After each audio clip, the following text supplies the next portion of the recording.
The Pope's Exorcist, starring Russell Crowe, is now out on the big screen for you guys to go and check out. I've just watched it. I'm going to tell you guys my thoughts. Smash your thoughts down in that comment section below. Smash that like button for me. Click subscribe. And let's talk about The Pope's Exorcist right now.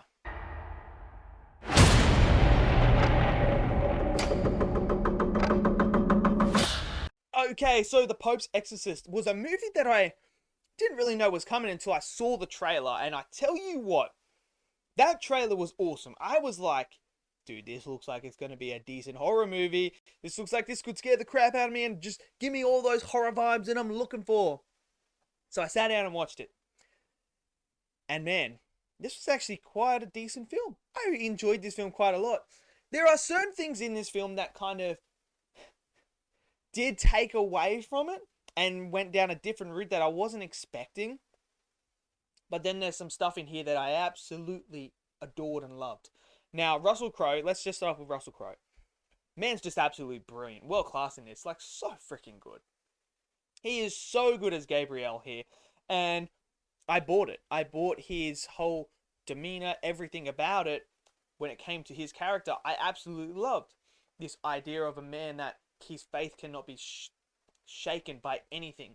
A man who is basically almost the Pope's right-hand man when it comes to dealing with demons. I love that aspect, and I thought that worked really, really well, and Russell Crowe really brought that character out and brought him to life that I absolutely loved. Now, the horror stuff in this movie, were quite good. I'm not going to lie. The practical effects and the visual effects were absolutely fantastic in this movie. They really were. The kid, when he's possessed by the demon, is absolutely scary.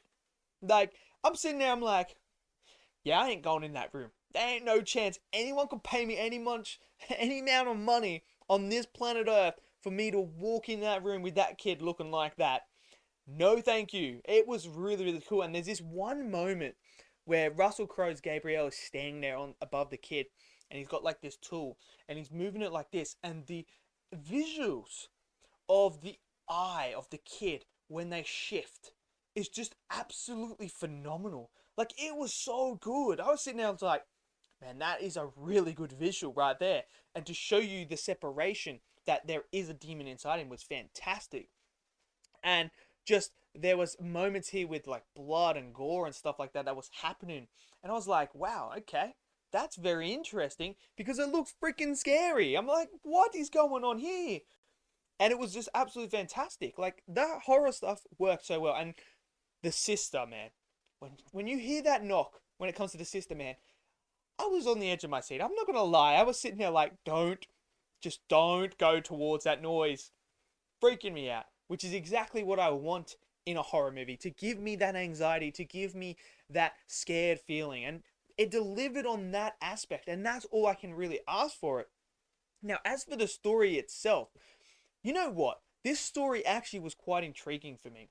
I felt like I was going down this rabbit hole with them, trying to figure out who this demon is and what the significance of him is and this place that they're in. Because they're in Spain, in this abbey that they inherited from their dead father. So, obviously there's something here because this demon's been here before. And as you start to discover what is going on underneath this house, like the history about it.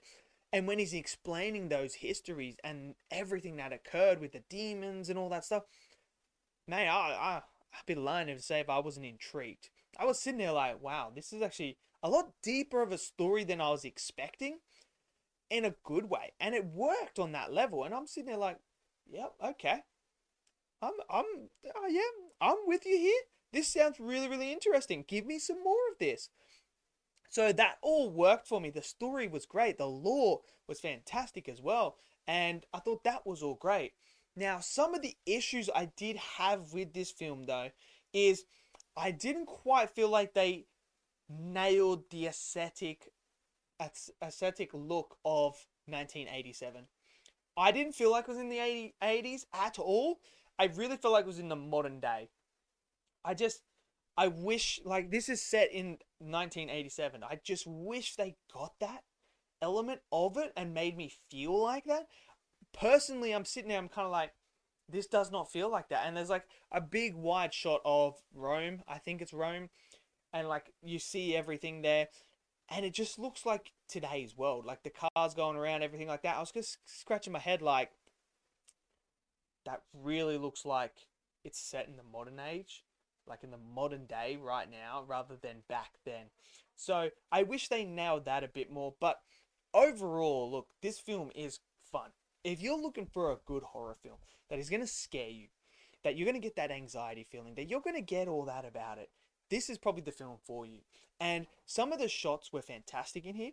I really enjoyed the actual cinematography itself and the different cuts that the director chose to do worked wonders. There's like these beautiful moments. There's this one transition where Russell Crowe's character is talking to someone and it does this beautiful shot where it spins and it just looked fantastic. There's other things about the character depth to his character that I absolutely loved as well. The priest that is there helping him, I thought was fantastic as well. And we understand more of his backstory and what he's going through. The family have their own little backstory, and there's this heartbreaking moment when the mother tells Gabrielle about what happened to the father and why the son was so easily possessed is because of this traumatic experience he had. And I tell you what, that visual there was absolutely freaky. When she was explaining and they put that visual on the screen, man, it's tough. And I'm sitting there like, man, that would F anyone up, like insanely. So there are things in here that I absolutely loved. Some things in here that I didn't love. The third act is very much action heavy based. It's cool and all, but I did feel like it went down the fantasy route quite a lot. Like a story that was grounded in reality at the start. You're working your way, you're like, okay, this is good. And then it sort of hits that fantasy element towards the end there. And there's this big moment going on all there. So in a way, it takes away from the element of realistic and realism to complete and utter fantasy land. Which, look, it's a pro and a con because it's cool and all, but it also then just doesn't feel realistic. Now, I know some people who are believers in that. This may feel realistic for you, and that's awesome. But obviously, I'm not a heavy believer in that all stuff. So for me, it was fantasy. But for you guys, it might work because you guys believe in that stuff. And that's totally awesome, man. And that's totally fine.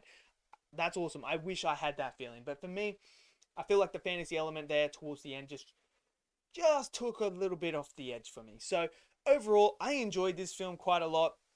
Let me know your thoughts down in the comment section below. Did you love it? Did you hate it? Smash that like button, click subscribe, and I'll see you guys in the next video. Until then, stay safe and peace out.